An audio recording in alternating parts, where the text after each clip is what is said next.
Assalomu alaykum. Alloh go'yoki qiyomat kunida hech kim o'ziga ishongan holda mutakabbirlik bilan ovozini ko'tarib va pastlatib bu kun haqida qandaydir afsonalar keltirib, balandparvoz nutqlar so'zlay olmaydi deyayotgandek. Ushbu suralar bizni ikki mavzuga qaytaradi. Xo'sh, bu qanday mavzular? Qur'on va qiyomat kuni. Sababini hozir tushunib olasiz. Chunki Qur'onning nozil qilinishi keyingi muhim voqelik, qiyomat bo'lishining eng katta alomatidir. Alloh nozil qilib bo'lgan eng ahamiyatli narsa Qur'on. Allohdan keladigan keyingi buyuk voqelik bu qiyomat kunidir. Tamom. Boshqa hech narsa qolmaydi. Oxirgi marta farishtalar legioni Qur'onni keltirish uchun birlashgandi. Keyingi gal farishtalar legioni qiyomat kuni uchun birlashadi. Alloh shunday dedi. Endi keyingi oyatga o'tamiz. Bu ifodaning bir nechta ma'nosi bor. Keling, eng avvalo uni tarjima qilamiz. Bu yerda bir nechta tarjima variantlari bor. Men ulardan ba'zilarini yozib olganman. Ulardan biri u haqida yolg'on to'qiydigan hech kimsa bo'lmaydi. Ushbu voqea sodir bo'lganida hech kim uni inkor qila olmaydi yoki yolg'on to'qiy olmaydi. Boshqa ehtimoliy talqin. Uni tutib qolish yoki to'xtatish imkoni bo'lmaydi. Kadhibah so'zi bu yerda to'xtatish yoki tutib qolish degan ma'noga ishora qilish ham mumkin. Ya'ni qiyomat kuni kelganida hech kim uning yo'liga to'siq qo'ya olmaydi. Dushman armiyasi bostirib kelganida bir nima qilib unga qarshi chiqishga urinish mumkin. Uning harakatini sekinlashtirish uchun to'siq qo'yish, masalan. Qiyomat kunida esa bu imkonsizdir. Keling endi taniqli ulamolarning tavsifiga e'tibor qaratamiz.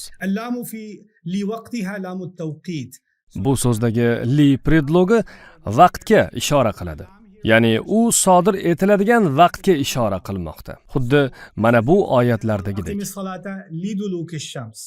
Yoki bu yerda li sodir etilish vaqtiga ishora qilmoqda. Musa miqotimizga kelib, Robbi unga gapirganida, ya'ni gap o'sha uchrashuv vaqti haqida. Bu Qur'onni chuqurroq fahmlashni istaydiganlar uchun muhim eslatma. Odamlar har bir so'zni alohida ko'rib chiqqan ma'qul deb o'ylashsa, masalan, laysa buni anglatadi, li mana buni vaqoatiha quyidagicha tarjima qilinadi deysa, u holda bu umuman noto'g'ri. Li predlogida 50 ta ma'no bo'lishi mumkin. Kimdir ulardan faqat birginasini bilsa va hamisha u xuddi shu ma'noda ishlatiladi deb o'ylasa, bu jiddiy xato. Nimaga so'zlarning shuncha ko'p ma'nosi bor? Bu chalg'itishi mumkin-ku. Yo'q, nahotki bunday hol faqat arab tilidami? Sizning tilingizda ko'plab har xil ma'nolarga ega so'zlar yo'qmi? Bunday so'zlar boshqa tillarda ham bor. Misol uchun, ko'z so'zini olaylik. Zargar ko'zni uzatib yubor deganida uzuk yoki sirg'a yuzasiga o'rnatilgan toshni nazarda tutayotgan bo'ladi. Okulist ko'zni ko'raylikchi deganida esa gap insonning tana a'zosi, ya'ni ko'zi haqida ketayotgan bo'ladi. Ruqiyaxon sizda ko'z alomatlari bor desa, ko'z tegishini gapirayotgan bo'ladi. Arxeologlar mana bu yerda ko'z bor ekan degan eskib ko'milib ketgan buloq ko'zini topgan bo'ladi. Yoki partiya so'zi, shaxmat partiyasi, siyosiy partiya. Kontekstdan kelib chiqilsa, bitta so'z har xil ma'nolarga ega bo'lib qoladi. Tilning tabiati shunday. Til tirik tizim bo'lib, unda so'zlar kontekstga bog'liq holda turli-tuman ma'nolarni anglatishi mumkin. Shuning uchun arab tili juda murakkab deb shikoyat qilmang. Barcha tillarda shunday so'zlar uchrashi mumkin. Til tirik narsa va bitta so'z turli ma'nolarda ishlatilishi mumkin. Shuning uchun men sizlarni ogohlantiryapman.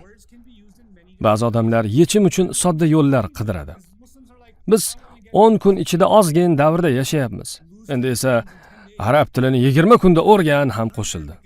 Shundoqqina havola orqali o't va Qur'ondagi 85% so'zlarni bir oy ichida yodlab ol. Mana bu kitobni yuklab ol. Yo'q, bu ish bermaydi, birodar. Bunday qilmang. Ba'zida yonimga kelib so'rashadi mendan. Birodar, agar men arab tilini o'rgansam, Qur'on haqida hamma narsani bila olamanmi? O'zim ham Qur'on haqida hamma narsani bilmayman. Nima? Bilmaysiz? Siz a? Albatta bilmayman. Nimagadir biz Qur'onni taslim etib, to'liq egallash mumkin bo'lgan narsa deb hisoblaymiz. Aslini olganda, Qur'on cheksiz hikmat ummoni. Biz uning qarshisida taslimiyat keltirishimiz kerak. Shuning uchun sekin, mulohazakorlik bilan qadam-qadam harakat qilgan afzal. Shundagina bu yo'l manfaatli bo'ladi. Imom al-Alusi vaqo'a so'zi nimaningdir katta balandlikdan qulashi deb aytadi. Masalan, yerga jala quyishi. Uning aytishicha, bu yerda ushbu so'z aynan qandaydir ulkan narsaning yerga tushishi yoki qandaydir ulkan hodisa ro'y berishi ma'nosida ishlatilmoqda. U odatiy hodisalar uchun ishlatilmaydi. Masalan, siz do'stingiz bilan suhbatlashyapsiz va boshqa birov so'rayapti, nima bo'lyapti? Ularning orasida qanday voqea sodir bo'lmoqda? Bu voqea emas. Ammo agar harbiy harakatlar hududiga bomba tashlashgan bo'lsa yoki qandaydir katta hodisa ro'y bergan bo'lsa, yer qimirlashi, tsunami, mana shuni endi voqea desa bo'ladi. Bu jiddiy hodisa, og'ir holat. وقد تخص بالحرب. Arab adabiyotida bu so'z shuningdek urush kontekstida ham qo'llangan. Shu tariqa voqea so'zini qo'llab, Alloh go'yoki o'ziga qarshi urushganlarga qarshi urush e'lon qilmoqda. War to his enemies, people who rejected him, that wanted to declare war on him. O'sha odamlar haqiqatga adovat qildi va mana endi Allohdan javob keldi. Siz o'z yurishingizni qildingiz, endi mening navbatim. Bunday kontekstda voqea so'zi qo'rqitadi. ولذا عبر هنا إشارة إلى أنها تقع دفعة واحدة. Vaqoa so'zining oxirida ta marbuta bilan kelgan shakli bir martalikka ishora qiladi. Ta means it's going to happen one time. Like the enemies of Bu shundayki, agar Allohning dushmanlari minglab mayda zarbalar bergan bo'lsa-yu, Alloh ularga javob qaytarmagan bo'lsa, qiyomat kuni kelganida Alloh ularga necha marta javob qaytaradi deb o'ylaysiz? how many times? Bir marta xolos. Demak, ushbu manzara biz islomga yoki Allohga bo'lgan katta hujumlar deb qabul qiladigan holatlarga nisbatan Alloh qasosining kuchini ifoda etadi. Odamlar, "Yo Xudo, ular nima deganini eshitdingmi? Qilgan ishini ko'rdingmi?" deydi. O'zingizni bosing. Bular shunchaki atrofda g'o'ng'illayotgan pashshalar ovozi. Hammasi joyida. Voqea yaqinlashib qoldi. Tashvish chekmang. Ushbu oyat bilan Qur'on iymon keltirganlarni tinchlantiryapti. Hammasi yaxshi. Xavotirlanmang. Tushunyapsizmi? ليس لوقعتها إشارة إنها تقع دفع actually that. So Kazibah bu ismi fa'il.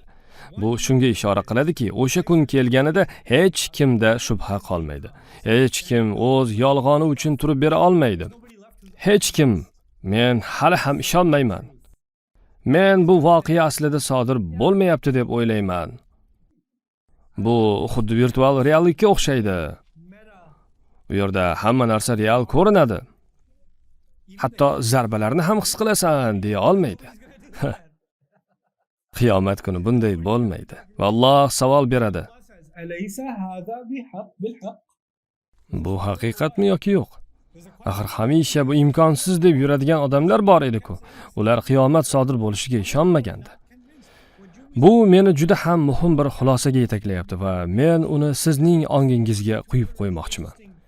Men buni qayta takrorlayapman. Chunki bu tushunchalar miyangizga qattiq o'rnashib qolishini istayman. Men sizlarga kazibah va kizb so'zlarining ma'nosini hamda arablar ularni qanday tushunganini tushuntirib bermoqchiman. Juda ham qattiq issiq bo'lib, so'ng havo sal tashlaganida arablar kazabal hur deyishardi. Harorat sindi degandek. When your eyes aren't working the way they should, you're blurry in your vision. Odamning ko'rishi pasayib, ko'z oldi xiralashganda kazabal ayn deyishgan. Ko'zning ko'rishi zaiflashdi, o'z vazifasini bajarmayapti degani. Kazabas sayr bu yurib ketayotib, u yon bu yonga og'ib ketish yoki har qadamda qoqilaverish. Buni yurayotgandagi kizb deyishadi.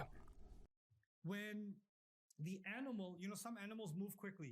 Tez harakatlanadigan hayvon sekinlashib qolsa, atrofga alang-jalang qilsa, bir necha qadam tashlab so'ng yana har tomonga qarasa, bu olmaxon yoki kiyik bo'lishi mumkin. Bu ham kizb deyiladi. I thought I heard something. Bularning hammasini birlashtirish mumkin. Kazab so'zi intensivlikning tushib ketishi bilan bog'liq.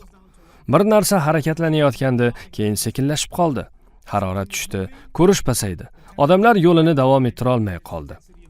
Bir guruh odamlar sayohat qilayotib yo'lini davom ettira olmay qolsa, ular haqida kazabal qavmus sura deyishadi. Kazzaba so'zi qo'rqoqlikni ifodalash uchun qo'llangan. Coward. Masalan, ma kazzaba uning qo'rqoq bo'lmaganini anglatadi. Qo'rqmadi. Nimaga bu muhim? Chunki ushbu so'zlarning barchasi arab tilida haqiqat bilan qat'iylik va kuch tushunchalari bilan bog'liq. Yolg'on tasvirlanadigan so'z esa yumshoqlik, zaiflik, chidamlilikning yo'qolishi va sekinlashish bilan bog'liq. Shunday ekan, bu oyatda laysa liwaqatiha kazibah deyilayotganida bu hech narsa bu kunni sekinlashtira olmasligini bildiradi. juda issiq bo'lib ketadi, lekin hech narsa bu haroratni pasaytira olmaydi. Hech narsa intensivlikni pasaytira olmaydi. Bu qancha davom etadi? Odamlar to'fonga, yer silkinishiga, jalaga duch kelganida bu tez orada tugaydi deb o'ylaydi. Harorat tushadi, to'fon tinadi, ammo bu to'fon tinmaydi. U davom etaveradi. It keeps on going and going and going. ليس لوقعتها كاذبة. Endi qayd qilib olishingiz uchun yana bir narsa bor. Kazib so'zi haqida. Men buni o'z qaydlarimga qo'shganman. Kazibaning ikki turi bor. Kazib yoki kazabani shunchaki yolg'on deb tarjima qilmang. Birinchi turi bu siz haqiqatni bila turib atayin yolg'on so'zlashingiz. Bu aniq kazib. Ikkinchi turi bu siz qandaydir noto'g'ri gapni so'zlayapsiz, ammo shu bilan birgalikda o'zingiz bunga ishonyapsiz. Ya'ni agar kimdir nohaq bo'lsa, u ham kazib. Masalan, agar sizning kursdoshingiz men Xudoga ishonmayman desa, u kazib. Aldayotgani uchun emas, yolg'onga ishonayotgani uchun. U yolg'on narsaga ishonyapti va bu uni kazibga aylantiryapti. Shunday ekan, qiyomat kuni takzib bo'layotganida u yerda ikki turdagi odamlar bo'ladi. Haqiqatni bilgan, ammo shunga qaramay uni yolg'on deganlar va haqiqat o'rniga yolg'onga ishonganlar. Bularning har ikkisi mukazzibin yo kazibinlardan bo'ladi. U kunda bahslarga o'rin qolmaydi. Alloh go'yoki ular hozir keltirayotgan argumentlar haqida bosh qotirmanglar. Ularning barchasi qiyomat kunida g'oyib bo'ladi deyotgandek.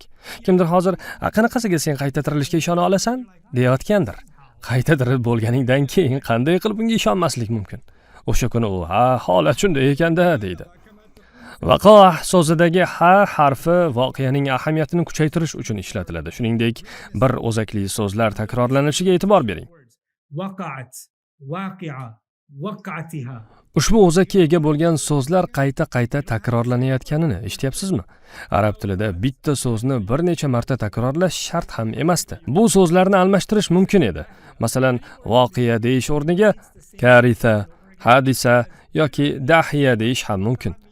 Bu yerda boshqa so'zlar o'rin olishi mumkin edi, ammo aynan o'sha so'z qayta va qayta takrorlanyapti. Chunki vaqoa so'zi so'zma-so'z, zarba, tushish degan ma'nolarni anglatadi. Xuddi qayta-qayta tushaveradigan yomg'ir tomchilari kabi. O'sha so'zning o'zi ham go'yoki Allohning o'sha kunni tasvirlashidagi o'zining ma'nosini ta'kid etayotgandek ushbu surada zarba beryapti. Bu shunchalar jiddiy hodisa bo'ladiki, odamlar o'sha kuni uyg'onganida nima bo'layotganini darrov tushunib oladi. Bilasizmi, odatda odam uyg'onganida qayerda ekanini darrov fahmlay olmaydi. Odamlar darhol, "Ey Xudo, bu qiyomat kuni-ku, nahotki bu o'sha universitetdagi ustoz aytgan kun bo'lsa", deydimi yoki boshi gangib qoladimi? Nima bo'lyapti? "Ey Xudo, osmonga nima bo'ldi?" Li vaqatiha so'zidagi li predlogi sababga ishora qilishi mumkin. Ya'ni atrofda sodir bo'layotgan voqea sababli bu chindan ham qiyomat kuni ekani haqida hech kimda zarracha shubha qolmaydi. Hatto agar o'sha odamlar umri mobaynida hech qachon qiyomat haqida o'ylamagan, u kun haqida hech qachon eshitmagan yoki qiziqmagan bo'lsa ham, hatto o'shalar ham bittada biladi. Yo Xudo, bu qiyomat. Hatto o'sha kun haqida hech qachon o'qimagan bo'lsa ham, bu o'sha kun ekanini aniq biladi. Subhanalloh. Ularning barcha falsafiy tafakkuri, shubahalari, agnostitsizmi barchasi bir lahzada g'oyib bo'ladi. Hech qanday falsafiy argumentlar kerak bo'lmaydi. Hech kim hatto nima bo'lyapti, nima gap deb so'ramaydi ham. Laysa liwaqa'atiha kadiba. Khafidatur rafi'a. Qanday ajoyib oyat. Hafiza tushiradigan degan ma'noni bildiradi. Rofiya esa ko'taradigan. Keling, har ikki so'zni tahlil qilib ko'ramiz. Hafiza tushirilish degan ma'noni anglatadigan havf so'zidan kelib chiqqan. Bu pastlashish, pastlik. Shuningdek, havf bu rafa'a so'zining antonimi. Tuyani tiz cho'ktirish ham at-tahfiz deb yuritiladi. Bu so'z shuningdek taslimiyatni ifodalash uchun ham qo'llaniladi. Masalan, shu oyatda bu yerda ushbu so'z ota-onaga bo'lgan munosabat kontekstida qo'llanilgan. taslimiyat keltir, o'zingni past tut. Xullas, ushbu oyatning birinchi ma'nosi shuki, o'sha kunning o'zi pastlatuvchi yoki taslim etuvchi bo'ladi. Shuningdek, ko'taruvchi ham bo'lishi mumkin. Chunki ushbu har ikki so'z hafiza yoki rofiya al-voqiya so'zining tafsifi hisoblanadi. Bu o'sha kun kimlarnidir taslim etib, yana ba'zi birovlarni ko'tarishini, ulug'lashini bildiradi. Rofiya ko'taruvchi degani. Bu kun ba'zilarni pasaytirib, ba'zilarni ko'taradi. Ba'zilarni kamsitib, ba'zilarga ikrom ko'rsatadi. Xavf shuningdek kamsitish ham. Va o'sha kun kimlarnidir kamsitadi va boshqa birovlarni ulug'laydi. Keling, Al-Alusi va boshqa olimlar ushbu oyat haqida nimalar deganini ko'rib chiqamiz. U aytadiki, qo'rquv paydo qilish maqsadida tushirish ko'tarishdan oldin zikr qilingan. Chunki ko'tarish ijobiy, tushirish esa salbiy narsa. أو بيانا لما يكون يومئذ من حط الأشقياء إلى الدركات ورفع السعداء إلى درجات الجنة. الله. Alloh salbiysidan boshladi. Alloh o'sha kunda baxtsizlar tobora pastlab boraverishini, iymonlilar esa ko'tarilib boraverishini tasvirlayapti. Qiyomat kuni davomida ularning baxti yoki xursandchiligi faqat o'sib boradi. Endi Ar-Rozi keltirgan ikkinchi fikr. Taqdimotimdagi chiroyli yulduzchani ko'ryapsizmi? Kimdir ahamiyatli nimadir deganida, ya'ni o'zim qiziqarli deb bilgan alohida fikrga duch kelganimda, men shu yulduzchani ishlataman. U aytadiki, keltirilgan so'zlar qiyomat kunining o'zini emas, balki boshqa yolg'on ishlata olmaydigan odamni tasvirlaydi. O'sha kunda hech kim o'sha kunga ishonmasligi yoki yolg'on ishlata olmasligi haqidagi ikkinchi oyat yodingizdami? U kofir, tushiruvchi va ko'taruvchi qilib tasvirlanmoqda deydi. Bu nimani anglatadi? Odam yolg'on gapirayotganida gapi ishonarliroq yangrashi uchun o'z ovozining past va baland ohanglarini qo'llashga harakat qiladi. U o'z nutqini dramalashtiradi. Ammo qiyomat kunida hech kim bunday hiylalardan foydalana olmaydi. Tushunyapsizmi? Bunday artistlarning barchasi g'oyib bo'ladi. Arablarda tushirish va ko'tarish so'zlari, shuningdek, sharaf va kamsitish ma'nolarini bildirish uchun ham qo'llangan.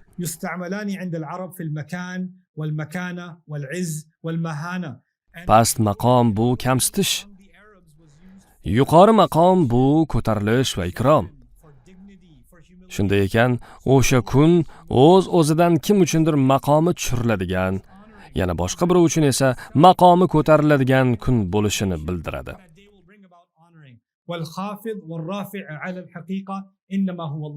Aslini olganda, kamsitadigan ham, yuksaltiradigan ham Allohning o'zi.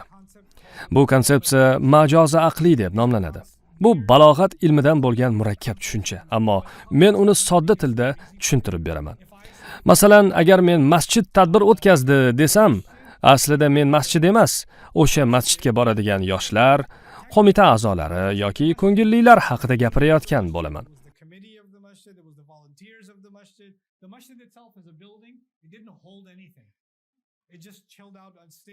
Hamma buni to'ppa-to'g'ri tushunadi.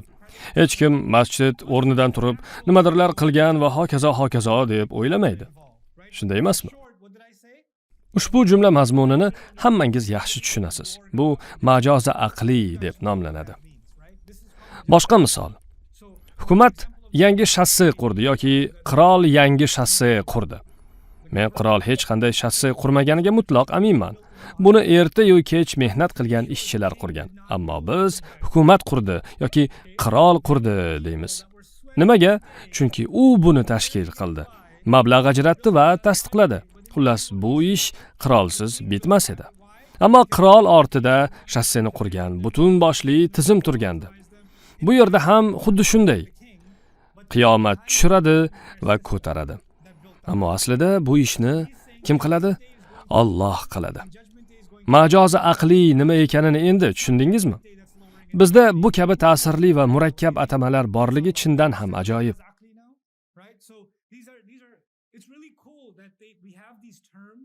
Shunchaki, darvoqe bu majozi aqliy deb qo'ya qolish ham mumkin. Wow, sening so'zlaring juda islomiy yangrayapti, deyishadi. Nima bo'lganda ham tugatishdan avval men sizlar bilan o'z fikrlarimni bo'lishmoqchiman. Bu tafsirdan emas. Bu mening shaxsiy o'y fikrlarim. Ba'zida men ularni o'z qaydlarimga qo'shib qo'yaman. Ba'zida esa aytaman, bu ham aynan o'shanday holatlardan biri. Xo'sh, qiyomat kuni aynan qanday qilib tushiradi va ko'taradi? ويسألونك عن الجبال فقل ينسفها ربي نسفا فيذرها قاعا صفصفا. Sendan tog'lar haqida so'rarlar. Bas, Robbim ularni mutlaqo sovurib yuborajak degin. Taho surasi 105-oyatdan. Alloh qiyomat kunida nimani sovurib yuboradi? Tog'larni. Alloh ularni tekislab yuboradi. Shuningdek, Alloh aytadi: "Va vaqtiki dengizlar portlatilsa." Infitor surasi 3-oyat. Dengizlar portlatilganida suv nima bo'ladi? Yuqoriga ko'tariladi. Tog'lar pasayadi, ummonlar ko'tariladi. Hozir sizlarga bir sirni ochaman. Ushbu sura qaysi suraning jufti? Ar-Rahman surasining. Ar-Rahman surasi buni tushunishimizga yordam beradigan narsani tasvirlaydi. Unda ustingizdan olov va tutun yuborilur, bas qutula olmassiz deyiladi. Mohiyatan Rahman surasida qiyomat kunida yerga olov va metalldan bo'lgan meteoritlar yog'ilishi tasvirlanyapti. Uzluksiz toki osmon bo'linib ketgandek qip-qizil bo'lib qolmaguncha. Bizga faqat qizil rang ko'rinadi, chunki osmon yonib turgan meteoritlarga to'lib ketgan bo'ladi. Ular tog'larga tushsa, tog'lar maydalanib ketadi. Ularga nima bo'ladi? Tekislanib qoladi. O'sha yonayotgan meteoritlar okeanga tushsa-chi, u qaynab ketadi va vaqtiki dengizlar alanga olib yonsa. Takvir surasi 6-oyat. Shu tariqa ushbu suralar bir manzaraning bo'laklarini birlashtirib beradi. Bitta kichik ishora mana bu yerda, boshqasi u yerda va obraz tobora to'lib boradi. Hafizatur Rofiya. Alloh aytadiki, u kunda bulutli osmon yorilib, farishtalar bo'lak-bo'lak tushirilurlar. Furqon surasi 25-oyat. Kim tushiriladi? Farishtalar. Va vaqtiki qabrlar ostin-ustun bo'lsa, qabrlardan ko'zlari qo'rqinchga to'lgan holda xuddi yoyilgan chigirtkaga o'xshab chiqib kelurlar. Biz ushbu binodan 200 fut chuqurlikda nechta odam dafn etilganini bilmaymiz. Arxeologlar hozir qanchalar chuqur kavlashini bilasizmi? 100, 150, 200 fut. Ular o'sha chuqurlikda ham qabrlar topadi.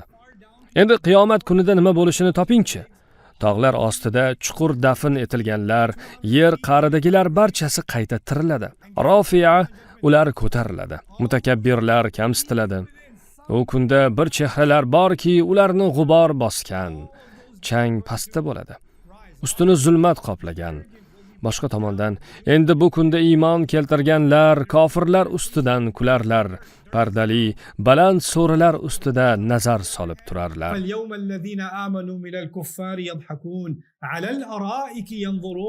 Holbuki qiyomat kuni taqvo qilganlar ulardan ustundir.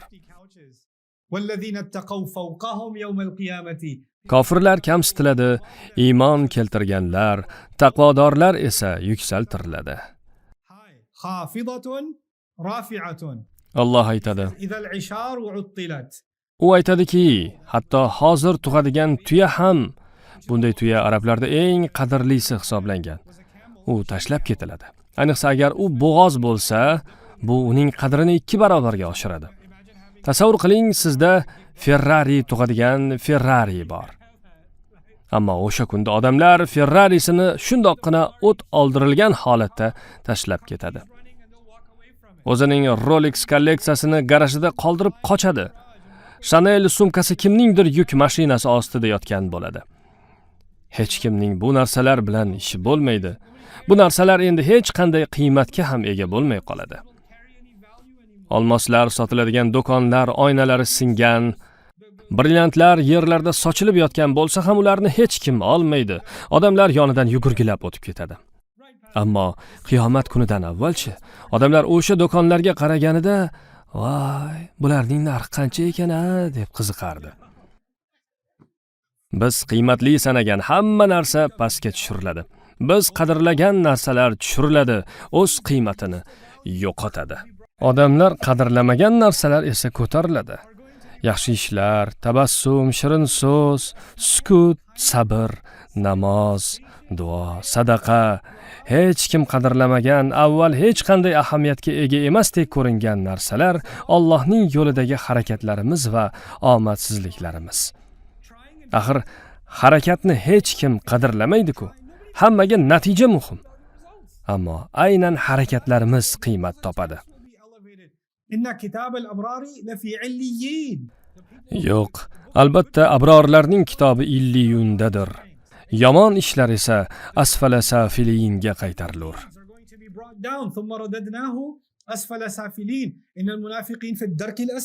Albatta munofiqlar do'zaxning eng ostki qavatidadirlar. Kufr keltirganlar Robbimiz bizni adashtirgan jin va insdan bo'lgan shaxslarni bizga ko'rsatgin, ularni oyoqlarimiz ostiga olaylik, toki ular eng pastlardan bo'lsinlar dedilar. Kim unga mo'min o'laroq yaxshi amallar qilgan holida kelsa, bas ana o'shalarga oliy darajalar. Hafizatun rofiyatun. Bor yo'g'i ikkita so'z, ammo o'z ichiga qancha ma'nolarni mujassam etganini ko'ring. Alloh aytadi: U kunda kishi o'z aka-ukasidan va onasi va otasidan va xotini va bola chaqasidan qochadi. Bunday odamlar hammadan qochadi, chunki o'z muammolarim yetarli menga, birortangiz menga qiziq emassiz deb o'ylaydi. O'zimning tashvishim to'lib yotibdi. Men boshqalar haqida o'ylaydigan holatda emasman. Boshqa tomondan yawaddul mujrimu la yaftadi min azabi yawmi idhin bi banihi wa sahibatihi wa akhihi wa fasilatihi allati tuwihi wa man fi ardi jami'an. Gunohkor o'sha kun azobidan qutulish uchun o'z bolalarini ham va xotinini va aka-ukasini ham va uni o'ziga olgan qabilasini ham va yer yuzidagi jamiki kimsalarni ham fido qilishni xohlaydir. So'ngra o'zi najot topsa. Ya Alloh, najot topish uchun nima qilay? Ol bolalarimni, xotinimni ol, mana akamni ol, oilamni ol, onamni, otamni, aka-ukalarimni, opa-singillarim, jiyanlarim, nabiralarim, hammasini ol. Yer yuzining butun aholisini olgin, mayli ularning barchasi do'zaxda yonaversin, ya Alloh, mana ola qol, faqat meni qo'yib yuborgin. Va man fil ardi jami'an, thumma yunjihi. Bilasizmi nimalar bo'ladi? Barcha yaxshi ko'rganlaringiz, nafaqat yaxshi ko'rgan narsalaringiz, balki yaxshi ko'rgan kishilaringiz ham qarshingizdagi butun qiymatini yo'qotadi. Ularning qiymati tushib ketadi. Odamlar ba'zida qiziq savollar berib qoladi. Masalan, ayollar ko'pincha jannatda erkaklarga hurlar berilishidan tashvishlanadi. Aytganday, Voqea surasida ham hurlar zikr qilingan. Ular qanaqasiga erimga jannatda hurlar berilsa, quloq soling. O'sha payt eringiz bilan ishingiz bo'lmaydi. Unga nima bo'lgani ham siz uchun ahamiyatsiz bo'lib qoladi.